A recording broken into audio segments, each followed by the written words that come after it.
Xavier Goupil, vous aviez 5 chevaux présents. Némétis de la Loue est allé en prison. Qu'est-ce qui s'est passé exactement? Oui, donc il a été réinspecté en 2 fois, il est allé effectivement en prison. Les juges ont jugé que s'il a une très légère asymétrie dans son mouvement, bon nous on l'attribue au fait de l'environnement. Le cheval a été un petit peu surpris dans sa façon de trotter, mais on n'a pas eu d'inquiétude particulière. Le cheval ayant quand même été très préparé et on a quand même toutes les données sur la santé de ce cheval-là.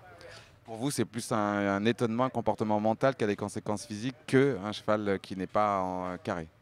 Oui, oui, tout à fait. C'est un cheval qui s'est mal présenté, hein, qui s'est mal présenté, comme ça peut arriver, en ne trottant pas vraiment droit, pas un rythme souhaité. Donc, non, non, on n'est pas plus inquiet que ça. Alors évidemment, pour le cavalier, c'eût été un tout petit peu perturbant parce qu'il avait déjà eu des soucis avec la sœur de ce cheval, Métis de la Loue, qui avait été opérée lors des Jeux mondiaux. Est-ce que vous avez l'impression que ça l'a fragilisé un tout petit peu dans le mental d'avoir un risque d'un autre problème avec son cheval?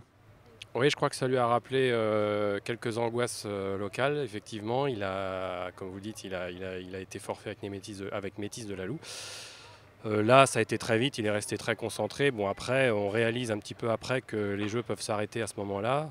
Mais ça n'a pas été le cas et je pense qu'il va continuer sa compétition en oubliant cet intermède et tout va bien se passer. Parlons des autres chevaux. Karina avait eu des petits soucis il y a quelques semaines. Tout est rentré dans l'ordre, tout va bien? Oui, donc Ocarina, c'est un secret pour personne. Il a eu un Suros qui a un petit peu évolué, donc tout est rentré dans l'ordre. Tous les feux sont au vert, comme on dit. Sont au vert, mais on sait que le vétérinaire soufflera plutôt le lendemain du cross, parce que la journée du cross, évidemment, c'est toujours pour un veto et un vétérinaire difficile, non?